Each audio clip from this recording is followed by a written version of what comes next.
It was getting dark and stuffy outside. A storm was brewing, and there was no breeze. Ray was driving home after difficult and heavy business negotiations. Passing by the park, he stopped abruptly and parked, wanting to take a walk on the path to the large pond. He often came here to distract himself from work and relax. Ray leisurely walked to the clean and beautiful pond, sat on a bench and admired how the ducks dived amusingly and quacked cheerfully. Nearby, a grandmother and her 7-year-old grandson were walking. The boy was funny and red-haired, like the sun. The elderly woman limped heavily on one leg, and the grandson supported her by the hand, helping her not to fall.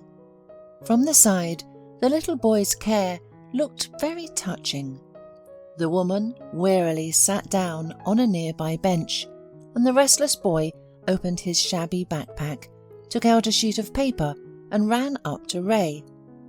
"Hello. Please, make me a paper boat. I want to float it on the water, but Grandma cannot do it." Ray laughed. "Let me teach you. It's not difficult. Look, we take a sheet of paper from both sides, fold it in half," and suddenly the man glimpsed what was written on the old yellowed sheet. "My dear, breakfast is on the table. Your favourite cheese pancakes. If you leave, close the door. You're Ray."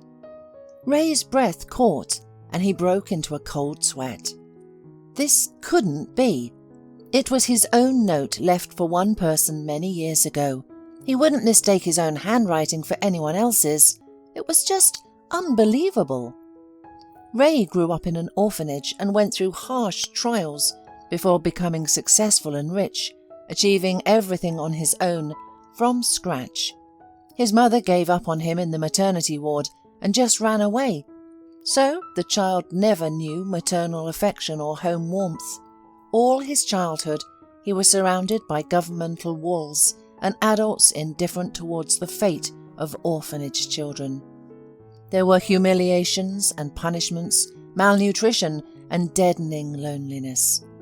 Ray realized early on that he couldn't rely on anyone but himself, and learned to fight and stand up for himself.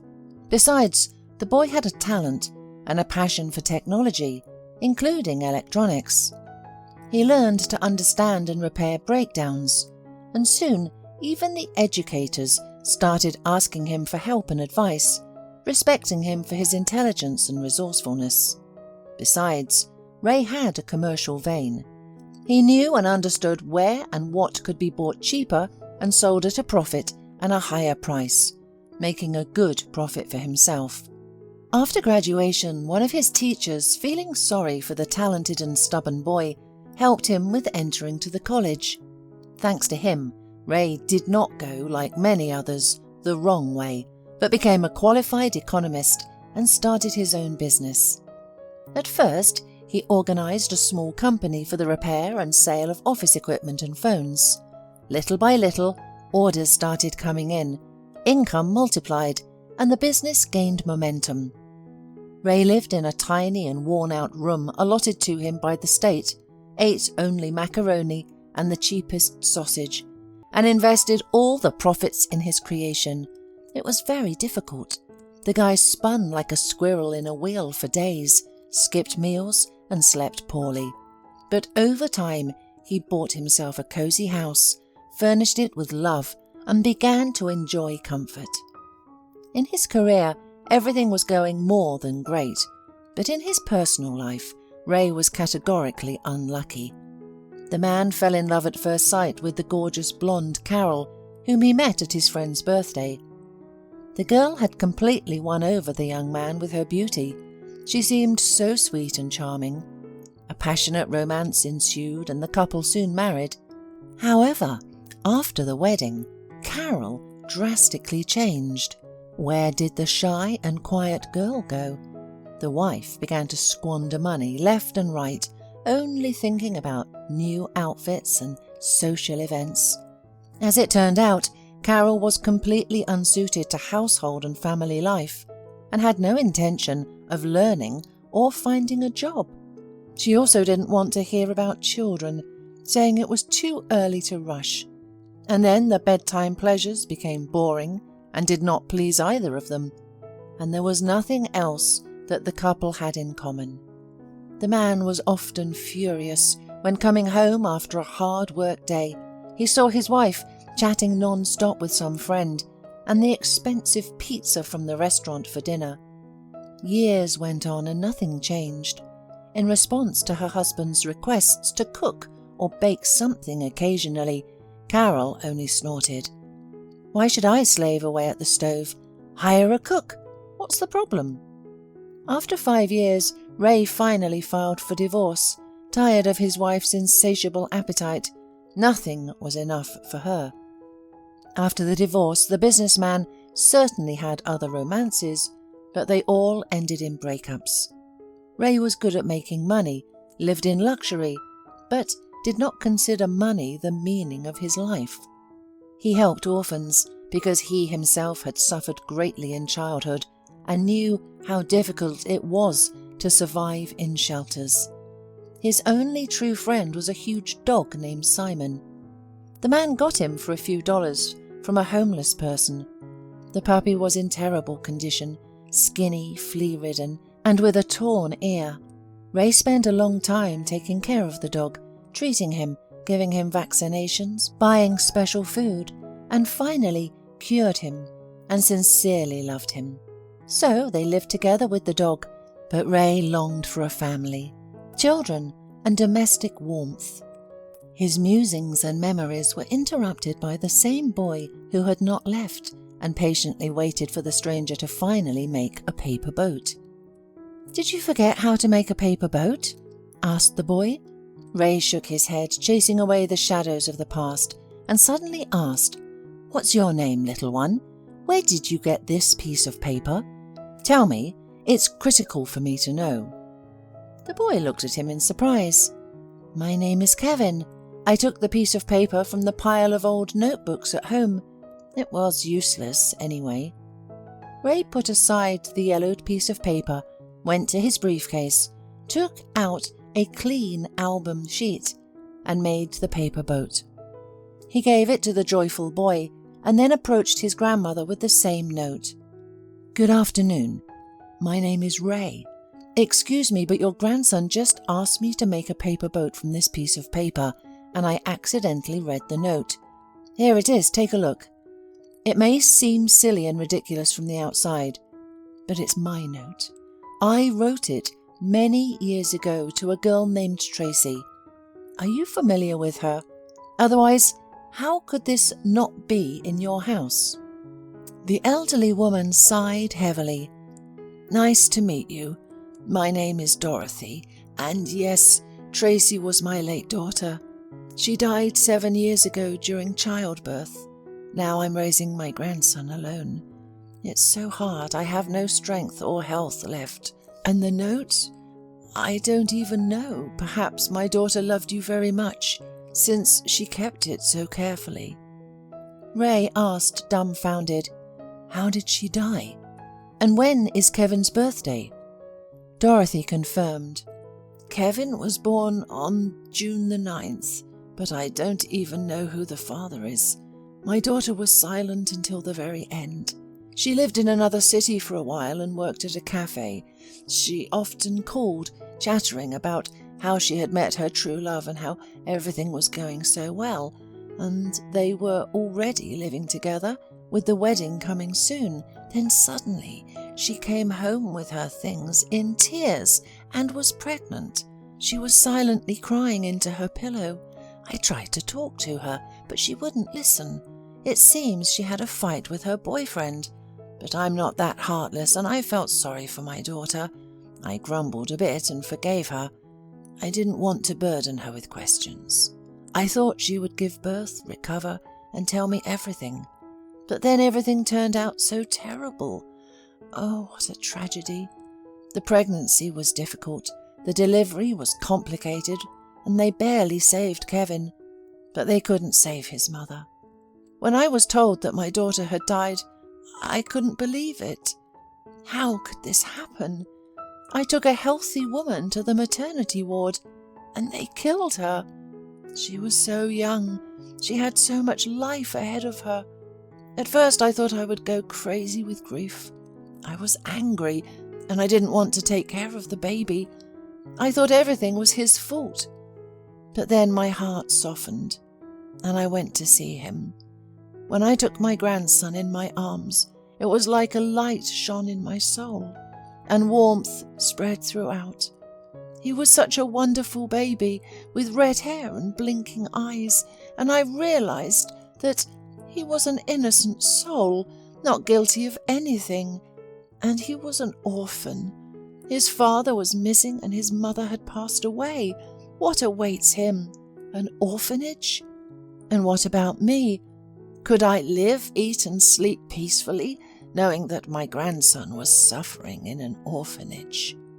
In the end, I took my grandson with me, and we lived together. It's hard for me, of course.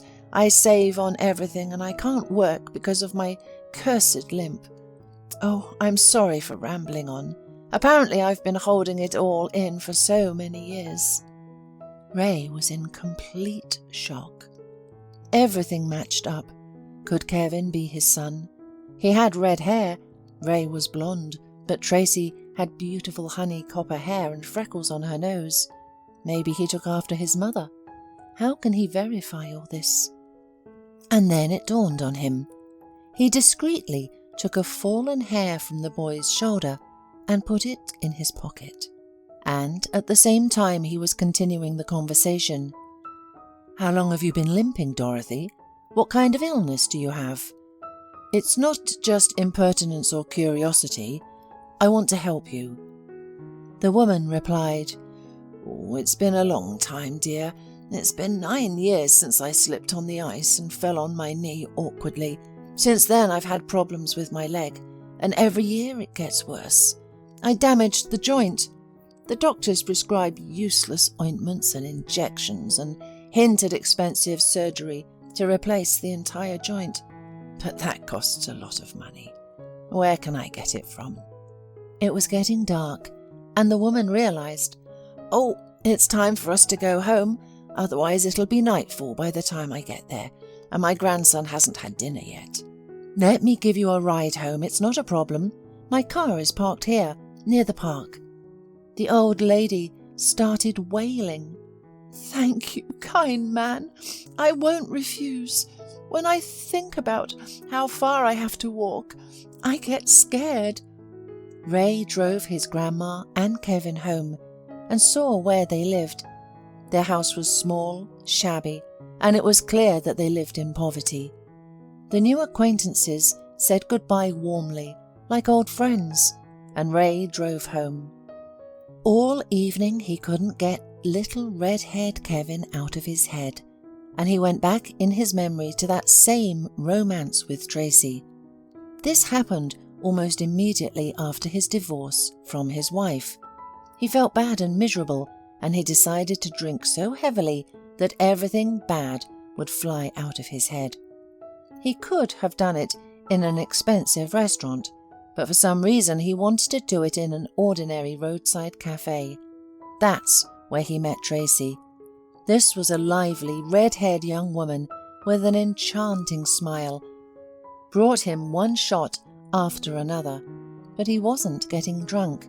He desperately wanted to talk to someone to share his problems, but he had no real, loyal friends. The place was closing, the visitors had all left, and the waitress suddenly sat next to him and said shyly, "We're closing soon. Are you still sad? Did something happen to you? May I help with something?" Ray was so touched by her concern and sympathy for a stranger that he suddenly replied, "You can. Get yourself some wine and repeat it for me, and just listen to me. I need it right now. I can't drink alcohol, I'm at work, and I can't chat with customers either, but as an exception, I'll have coffee with you gladly. There's no one else here anyway." Tracy sat down next to him, and he unknowingly poured out his heart to her, something that had never happened to him before. The girl listened seriously, didn't interrupt, and didn't give any advice. Then suddenly she said, "I know how to help you. You need a friend, one who will always be there, won't betray you, and will warm you up. Come with me." And she confidently led the bewildered man somewhere to the storage room. Ray didn't understand anything, and Tracy led him through a back door to a small courtyard, bent down and started rustling her hand under the porch. Then, panting, she pulled out a big cardboard box. In it, on a soft cushion, funny, colourful kittens were squirming. She took the strongest, big-eyed, ash-grey kitten and sat him on the man's lap. "This is Zorro. Don't be afraid. Pet him, and he'll immediately lift your mood." These poor things were left completely alone. That's why I'm taking care of them.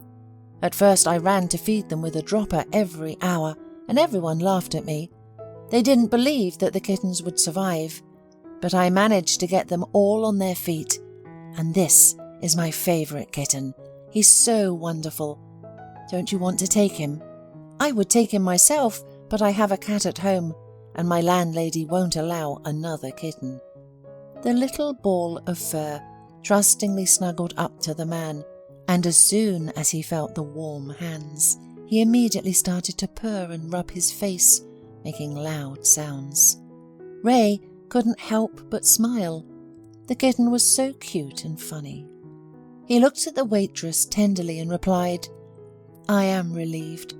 I am just like this abandoned kitten. I grew up in a shelter, so I understand what it's like for him without a mum. I already have a dog. Now I'll have a cat too. It will be more fun in the house. But I have one condition. You should promise to visit the pet occasionally." That's how they started dating. Tracy was sweet, straightforward and open. She fell deeply in love with Ray, which was evident in her eyes. She looked at him so devotedly. At first, Ray was also passionate, and the couple even started living together. It was Tracy who taught him to leave cute notes for each other and do little things for each other. However, after a few months, Ray's passion cooled down, and living together became boring. He began to nitpick at the girl. She cooked dinner wrong, didn't know how to dress stylishly, or behave in high society. Tracy often cried, "Well, you knew I was a simple waitress. Why are we living together then? Let's break up since I'm not your match and not worthy to be with you." Then they usually made up passionately, and everything seemed to go on as usual. But the crack in their relationship grew bigger. One evening they quarrelled again out of the blue. Tracy couldn't take it anymore. She slammed the door and left. Ray didn't stop her, and they foolishly broke up. The man plunged headlong into work, and a lot of time passed. Only the chubby cat reminded him of that fleeting romance. And only now, seeing Kevin, Ray suddenly realised that Tracy was perhaps the only one who loved him for who he was, not for his money. His heart ached so much that he couldn't appreciate her sincere feelings, couldn't build a family, couldn't keep such a good, simple girl. Ray sent Kevin's hair for testing. He wasn't worried. He was somehow sure that the baby was his son. The little boy had won Ray's heart, and he felt so sorry for him, and for his old, lame grandmother too. That's why the next evening after work, he decided to visit them. On the way, he brought Kevin a big racing car with a remote control and lots of sweets, a bag of food and a cake. He timidly knocked on the rickety gate. Almost immediately, he heard the boy's ringing voice. "Who's there?" "Oh, hello, Ray. Are you visiting us? Come in." "Wow, is that for me? Cool. I've never had such a car. Tom will be jealous. He always teases me." The boy chattered non-stop. His grandmother came out and she only fluttered her arms when she saw the delicacies on the table. "Oh, Ray, good morning. But why so much of everything? It's uncomfortable. Come in, please. And I've just cooked pancakes with apples. Don't be shy. Try them. I'll turn on the kettle right away. What brings you here?" Ray looked around. Everything here required immediate and major repairs, but it was clean and tidy, although you could immediately tell that children were living here. "You know, I didn't tell you everything yesterday. I had a romance with your daughter, and then we broke up foolishly, and I'm mostly to blame. Yesterday evening I was thinking, what if Kevin is my son? Maybe it's possible. I feel like he's not a stranger to me, you know? I don't know how to explain it. That's why I decided to visit you. I live alone with my dog and cat. I want a family, children. I couldn't create a family in my youth, and now it's not working out either." Dorothy sighed heavily. "I don't know what to tell you. Maybe he is your son, maybe he isn't. As I said, my daughter didn't tell me anything properly. She didn't have time. I understand it's hard to be alone. You can visit us more often. We're always happy to see you. Kevin is so happy when he sees you. But don't bring any gifts. Just come. He needs parental love. I can see that. I can't keep up with him anymore. He's too active." Ray stayed with Dorothy until late at night. They and Kevin worked on puzzles, played with airplanes, had dinner together and drank tea with cake. Ray felt so good with the little boy. His soul was filled with warmth, tenderness, and some unknown feelings of love for the small, defenseless human being. But when the test results came, Ray was shocked. Kevin was not his son. The man sat on a poof and just froze, sitting there for almost an hour. He was sure that Kevin was his biological son. He felt some sort of invisible connection with him. After thinking it over, Ray didn't say anything to Dorothy and continued to visit them. The little boy missed him and ran up to him, hugging him tightly. One night, Dorothy called him in a panic. "I apologize for calling you in the middle of the night, but something's wrong with Kevin. He's vomiting, he has a high fever, and he's holding his stomach. I don't know what to do." Ray jumped out of bed. "I'll be there in 10 minutes. Dress him up, we're going to the hospital." He drove like crazy, ran into the house, picked up the boy, and whispered to him, "Hang in there. We're going to the hospital now. Everything will be fine. Where does it hurt? Show me." The frightened and tearful boy was writhing in pain. Oh, my stomach hurts. Am I going to die like my mom?" Ray was speechless. "Don't scare Grandma, or we'll have to treat her too. Be brave, you're a man. I've told you, everything will be fine. Do you trust me?" Kevin nodded, gasping for air. "I trust you. Just stay with me. Don't leave me, okay?" The boy had appendicitis and he was rushed into surgery. Dorothy and Ray waited in the hallway. An hour later, the doctor came out and said, "Don't worry, everything's in order. He'll be jumping and running in 3 weeks. Now, go home and come and visit tomorrow. One of you can stay if you like, as an exception." Ray looked at Dorothy pleadingly. "I'll call you a taxi. Go home and I'll stay with Kevin." The woman wiped her tears with a handkerchief. "Thank you for everything. I was so scared for my grandson. Whom to call, where to run. When I thought something bad had happened to my grandson, I felt sick. He's the only one I have left on this earth." Ray was dozing on a chair in the ward, waiting for the boy to wake up after the anesthesia. Finally, Kevin opened his eyes and, seeing Ray, immediately smiled painfully and said softly, "Are you here with me? Thank you, Ray. You know, you're like a dad to me. Thank you so much." Ray couldn't contain himself. Tears rolled down his eyes, and he sat closer to the child and tousled his red curls. "I promised you, and men always keep their promises. You have also become like a son to me. I was so worried about you, more than about myself, and you scared us both, me and the granny. Ray visited Kevin every day, brought him toys, and knew for sure that he would never be able to part with him. Life without this lively prankster and restless boy had no meaning at all. And then Ray decided to have an honest conversation with Dorothy. The man was very nervous, not knowing how she would react. Would she agree to his idea? Ray brought the grandmother home from the hospital, and they sat down in the kitchen to have tea. And then Ray began. "Dorothy, I have to have a critical conversation with you. We haven't known each other for long, I agree, but it so happened that I loved Kevin with all my heart, literally attached to him, and he to me, as you can see. I would like to adopt him. I'm sorry to say this, but you're far from young, and anything can happen. I want to live together with Kevin, raise him, teach him, love him. I can give him a good education, make him a decent person. Don't worry, I'm not going to separate you. I have a big, comfortable house, plenty of room for everyone. What do you think about it?" The woman thought carefully, weighed everything, was silent for a long time, and then replied, "We don't really know each other very well, and I'm terrified to make such an important decision, but for some reason I believe you. You don't have any selfish motives, and you saved my grandson. I agree, but know that I won't let him out of my sight.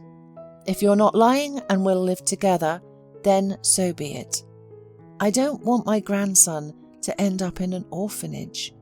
Did you have to ask him yourself? It's important that he wants this too. I won't force the child." The next day, Ray visited Kevin. He was holding his side and moaning. Then Ray came up with a trick. "Hey, do you want me to tell you something that will make you forget all about your pain, and you'll start jumping like a grasshopper?" The boy looked interested and stopped moaning.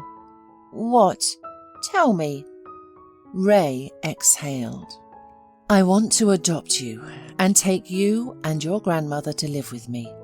I have a big house, a huge, friendly dog, and a cat. I promise to love you and never hurt you. So, how do you like the news? Are you happy?" Kevin beamed and almost jumped in place. "Hooray! You'll be my dad now? For real? Awesome! When I saw you in the park, I somehow thought you were good, and you turned out to be the best." Ray hugged the joyful child. The next day, the man submitted all the necessary adoption documents, and Kevin and his grandmother moved in with him. Strangely enough, there was not the slightest discomfort. Dorothy took over the kitchen and enjoyed every day walking along the alley in the courtyard, even though it was difficult for her. Kevin quickly became friends with the dog and enthusiastically began teaching him commands. In the evenings, he played with Zorro and petted his belly. One day, Dorothy showed Ray Tracy's grave. He was looking at a photo of this young and pretty red-headed woman for a long time and thought how unfair it was that she left life so early and he could not return anything. Then the man whispered, "Well, hello, Tracy. Please forgive me, a fool for not keeping our relationship. I thought foolishly that you were not my match. How could a businessman and a simple waitress be together? And only now have I realized that you loved me sincerely and selflessly, without asking for anything in return. Don't worry about your son. He's in good hands. I promise that I will raise him as a true man and do everything to make him happy." Suddenly, the sun peeked out from behind the clouds and warmed him with its rays. Ray was sure that it was Tracy's response. He tidied up the grave, ordered an expensive gravestone, and began to visit it frequently with Kevin. During one of these visits, Ray saw a young woman in a black lace scarf. She held flowers and cried quietly next to Tracy's grave. Surprised, Ray approached the stranger and asked, "Good evening. Excuse me, did you know Tracy? Are you her friend?" The woman answered quietly, "Of course I knew her. No, I'm not her friend. We had a complicated relationship. The news of her death was a shock to me. It's a long and old story." Ray and the woman moved to a bench and she began her sad story. "My name is Gwen. You see, I got married at 18. My husband was good, kind, and I had no reason to complain, but I was infertile. Doctors had long given up on me and said that I would never get pregnant. 7 years ago we put an ad looking for a surrogate mother. Tracy responded. We liked her with my husband. She was a simple, sweet girl.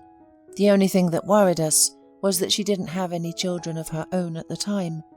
Usually such women are not chosen to be surrogate mothers. But Tracy insisted, begged us, and assured us that she was healthy. She urgently needed a lot of money for her mother's surgery, who had some problems with her legs. Tracy became pregnant successfully. We rented an apartment for her, bought groceries, monitored her health, and my husband and I couldn't believe that we would become parents very soon. But every day, Tracy became more and more gloomy, often cried, and didn't tell us something. We began to suspect that something was wrong, and a couple of months later, the future mother simply ran away, leaving a note that she couldn't give up her baby. And she didn't care who the father was. She refused any money. We were in shock. I cried for a long time, couldn't come to my senses, was angry with her. How could she act so irresponsibly? We asked her 100 times if she was willing to give up the baby. Did she understand that he was someone else's? She agreed to everything and then did that. But misfortunes never come alone. The same year, my husband died. He fell under the ice on a winter fishing trip. I thought I'd go insane with grief, cried day and night. So I'm all alone in the world now, childless and unwanted. I forgave Tracy a long time ago, because it's probably impossible to give away a baby you carried yourself. It's very difficult morally. But I kept thinking, where is my baby? How is he doing there? So I decided to find Tracy, talk to her, maybe see my child. I made a lot of effort to find her address, and they said that she had died during childbirth. Now I'm standing here crying, wondering where to find my own son. Ray almost burst into tears when he heard the story of the sad woman, and pointing at the boy he whispered, "There he is, Kevin, your son. He really looks like you, like 2 drops of water. I was wondering who he takes after. Tracy also had copper hair, but not as bright as yours. I recently adopted him. He calls me Daddy. We love each other. I won't just give him away to you." The woman covered her face with her hands and began to cry bitterly. "How can this be? I am his biological mother. He is my flesh and blood. How unfair life is. The boy considers Tracy is his mother, and you're his father. And me? What about me? Will I have to live alone and not see or communicate with my own son? Then there's no point in living." Ray felt so sorry for this poor stranger with a broken fate. It's really cruel to know that you have a son and not have the opportunity to see, love and raise him. This shouldn't be. And the man said emotionally, "Gwen, listen, there's no need to despair. After all, aren't we both human? Can't we agree on how to raise the child? Or are we going to tear him apart? I have an offer for you. Move in with me, permanently. I have a big house. I'll give you a bedroom on the 2nd floor with a balcony. I live there with Kevin and his grandmother. We'll raise our son together." I understand it sounds crazy, to move in with a man you've only known for half an hour, but I assure you, I have nothing bad in mind. I am a respected businessman. Many people know and respect me. I just see how you're suffering, tormented, and want to help. After all, if you don't like anything, we can always go our separate ways, right? But I have one condition. Don't tell him directly that you are his mother. It will break him mentally. Gradually, Kevin will get used to you, be drawn to you, and I'm sure he'll start calling you Mum. Gwen nodded. Yes, of course you're right. Such news will be a shock for the boy. He thinks his mother died, and he won't accept me with open arms just like that. That's understandable too. Thanks for the offer. Can I think about it a little? Let's exchange phone numbers. I need some time to settle work and move as well. For the whole week, Ray was not himself after that conversation with Gwen at the cemetery. This sad, lonely stranger, who turned out to be Kevin's mother, deeply touched him. He thought about her day and night, wondering if she would agree to move in with him or not. In his heart, he really wanted her to agree. For some reason, he was drawn to her. He wanted to see those huge, sad eyes and catch a barely perceptible floral scent of her perfume again. Gwen, on the other hand, roamed around the apartment, packing her bags, and kept thinking, "Oh God, what am I doing? Where am I going? To whom? To a strange man in another city? I'm leaving my familiar job, and who knows how it will be there? I'm crossing out my entire life in one swift jump, like jumping into a chasm.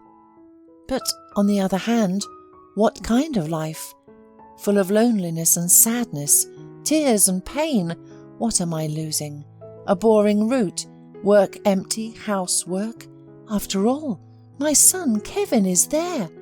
So what if they're strangers for now, and he doesn't know her?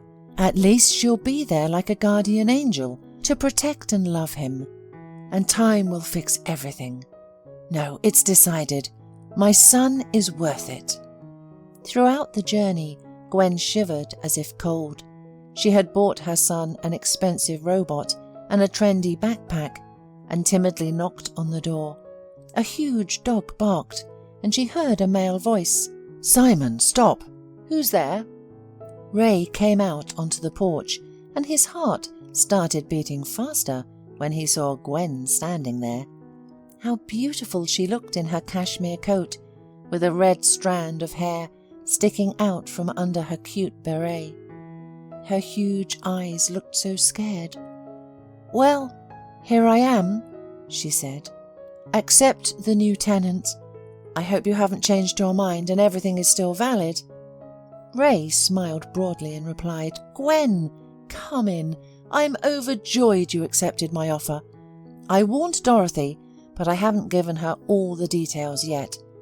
I think it won't be easy for her to find out that her daughter died giving birth to someone else's child. I told her you're my good old friend." The man took the heavy suitcase by the handle and rolled it into the house, showing her the rooms along the way and telling her where everything was. Curious, Kevin immediately ran up to the guest and bombarded her with questions. "Hi, I remember you. We met at the cemetery near my mum's grave. Are you visiting us? Why do you have a suitcase? Are you going to live with us?" Gwen was embarrassed, but Ray saved the situation and said, "This is Gwen, your mum's friend, and my good acquaintance. She will live with us and work as your nanny. I'm busy with work all day long, and your grandma is tired because of your activity and antics. Gwen will take care of you, play with you, so you won't be bored. I'm sure you'll be friends." "That's great!" the boy exclaimed joyfully. "She'll help me with my homework. I'm not good at math." Gwen breathed a sigh of relief. Now everyone understood the reason of her presence here, and it didn't cause any confusion, and Kevin would get used to her faster. Dorothy didn't need any additional explanations. Ray was just getting ready to take the elderly woman to his acquaintance, a professor, to consult about knee surgery. He really wanted to help Kevin's grandmother so she wouldn't limp so badly and suffer from joint pain. And if there was going to be surgery, then Kevin would definitely need a nanny while his grandmother was in the hospital. So they all started living together, gradually getting used to each other and becoming truly close people. Gwen and Kevin immediately found a common language. The boy was drawn to her, as if feeling that invisible thread between them that connected them with ties of blood. They happily did things together, went for walks, watched cartoons, and played with the cat Zorro. As for Gwen and Ray, they had been friends for a long time. They loved to drink a glass of wine with appetizing snacks on weekends and have long, heartfelt conversations until late at night about life. The man openly told her about his difficult childhood and his unsuccessful past romances, and Gwen didn't hide anything, lamenting that she would never be able to give birth and that she still remembered her husband and missed him. Both felt mutual sympathy and an attraction to each other, but didn't dare to cross the line. The common concerns about their son brought them together so much that they felt like a family. Dorothy had been observing the couple from afar for some time and had long since realized that Ray and Gwen loved each other but couldn't admit it to themselves. She decided to help them. When Gwen took Kevin to karate class, Dorothy took the opportunity to talk to Ray. "Listen, Ray, I've lived my life, seen a lot, and I can't understand why you, too, are torturing each other. You live together, obviously love each other, so get married and be done with it. Gwen adores my grandson and has a heart full of love for him. Life is short, and the years fly by." Ray was stunned. "How did you guess?" "I really do love Gwen, but there's a secret, and I don't know how to tell you. I'm afraid of hurting you, and she's afraid that you'll hate her and Kevin won't understand." The elderly woman simply waved her hand. "Oh, I know what you're keeping in secret. I often wander at night because I can't sleep. I knew that Gwen is Kevin's mother, and my daughter was a surrogate mother. I accidentally overheard your heartfelt conversations. At first I cried secretly, was a little angry with Gwen because my daughter gave birth to her child and she herself died. But we can't turn back time. I see how much Kevin loves her, and she loves him sincerely. So fate is what it is. Everyone carries their own cross. And don't delay, my dear. Gwen is just waiting for you to propose to her and hug her. Everyone needs warmth and affection. And as for Kevin, don't tell him anything. I beg you, he's still young. Let him think my Tracy is his mother, and soon he'll call Gwen Mummy too. You'll see." Ray was moved by these words. "You're so wise, Dorothy. Thank you for understanding. Don't be angry. You're probably right. We need to live here and now, not look back at the past. Oh, I almost forgot. Get ready. You'll be admitted to the hospital on Monday for an operation. Don't worry about Kevin. We'll take care of him. The main thing is for you to recover. It's hard to watch you suffer with this knee." Dorothy waved her hands and almost burst into tears. "Oh, Ray, my dear, thank you. This is so much money. You didn't spare anything for a old, strange woman. I've never met anyone like you. I swear to God, you're a golden person." Ray even blushed. "Why are you saying that you're a stranger? You're my son's grandmother, a member of the family. Okay, enough praise. Let's go have tea." That same night, someone quietly knocked on Gwen's door. The woman was rubbing her eyes sleepily, wearing only a thin lace nightgown. She opened the door quietly and froze. Ray was standing on the threshold with a pillow in his hands. He slipped inside, hugged the woman tightly, and whispered, "Can I stay with you? Won't you kick me out? Gwen, my dear, I can't take it any more. I'm not made of iron. Be mine forever. Please, be my wife." Finally, Gwen heard the words she had been dreaming of and passionately responded to the kiss. Ray lifted the feather-light woman in his arms and carried her to bed. They didn't close their eyes until dawn, and only the sly moon, peering through the window, witnessed their love. From that day on, Gwen seemed to be a different person. She was no longer sad, but flitted around the house, her tinkling laughter spreading everywhere. Dorothy, seeing this, crossed herself quietly and whispered, "Thank God, let them be happy, since it didn't work out for my Tracy." Kevin had been calling Gwen Mum more and more often, the word accidentally slipping out of his mouth. Gwen was melting with happiness, calling him my son. Dorothy had a successful operation and had almost stopped limping. She was now able to enjoy gardening, spending time in her beloved garden and walking for long periods of time. She was endlessly grateful to Ray and God for helping them meet in the park that day. A year had passed. Gwen and Ray had long since married and were living in harmony. Ray was very proud of his family, rushing home knowing that he was eagerly awaited, loved and respected. Gwen took care of the household, the house, and enjoyed her role as a mother, devoting all her time to her son. However, lately she had been feeling very unwell. She often felt nauseous, especially in the mornings. Her appetite disappeared altogether, and she couldn't eat anything. Or, on the contrary, a raging hunger woke up, and she literally swept everything off the table. She had also lost a lot of weight, and for some reason she wanted to sleep. Gwen was worried and read many diagnoses on the internet.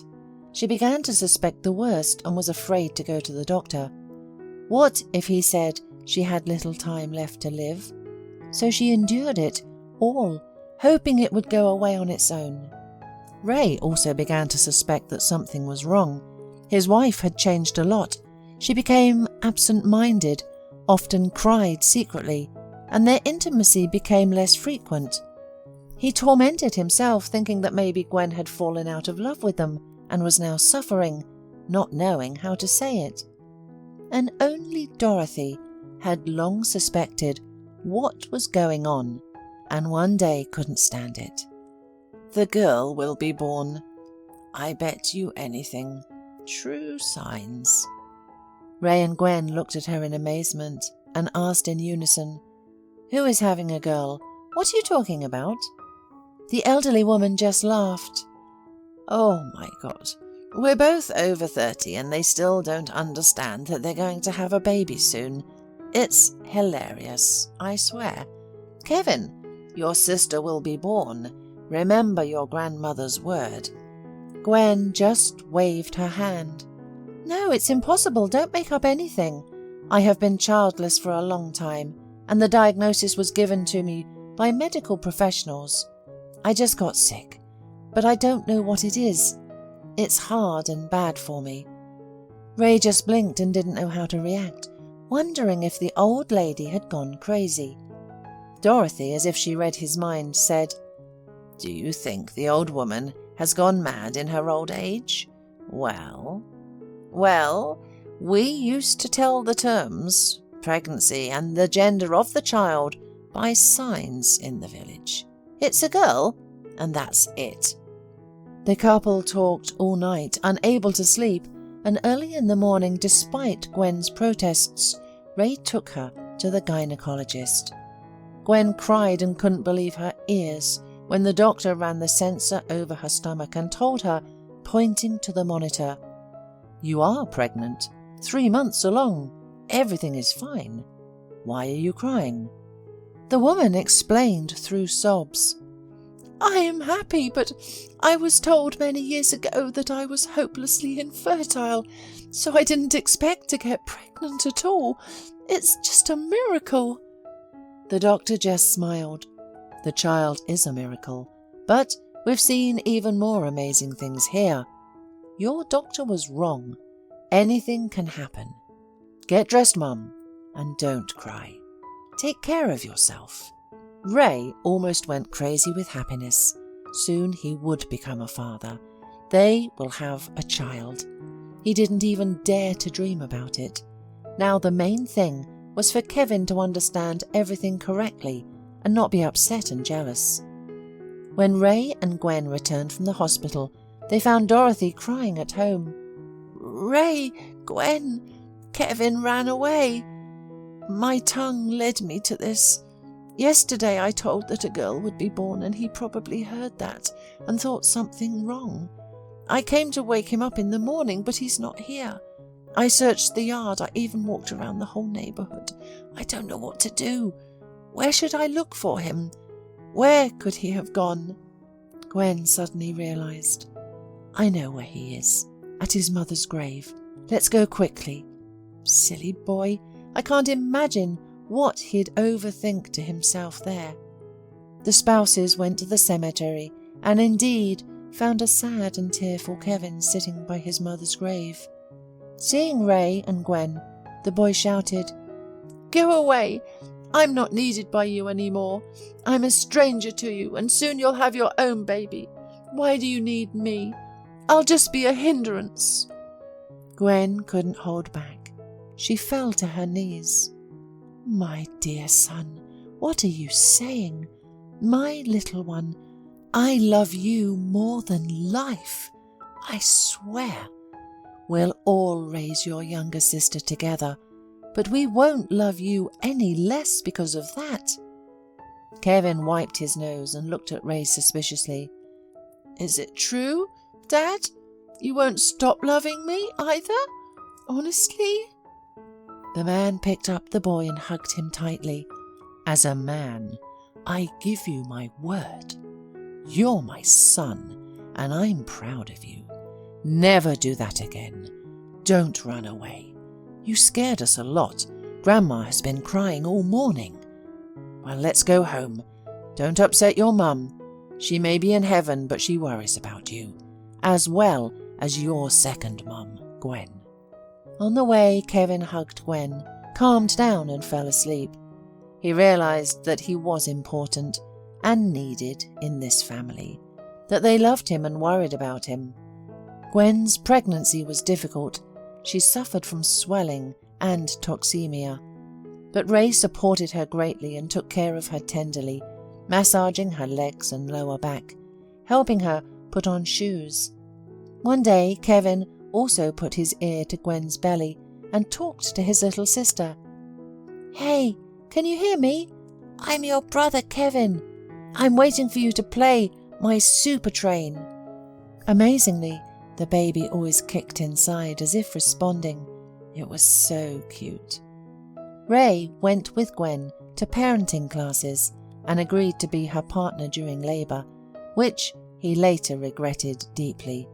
He fainted 3 times, broke out in a cold sweat, and was simply amazed at how strong women are, how much they endure to give birth to a child. Finally, he heard the long-awaited cry and felt relieved. They allowed him to hold his newborn daughter, and it was an indescribable moment of happiness, holding the most precious thing on earth in his hands. When Gwen was discharged from the maternity hospital, everyone was afraid of Kevin's reaction, because it was one thing to just talk about having a little sister, and quite another to live with her. But, to everyone's surprise, the boy took his role as the older brother very seriously. He watched over the little girl, played with her, and rocked her cradle. The girl was very calm, hardly ever cried, and always smiled at her big brother, reaching out to him. Ray usually melted when he was watching at this adorable picture. At such moments, he hugged both kids and said, "How much I love you both." And that was from the depth of his heart.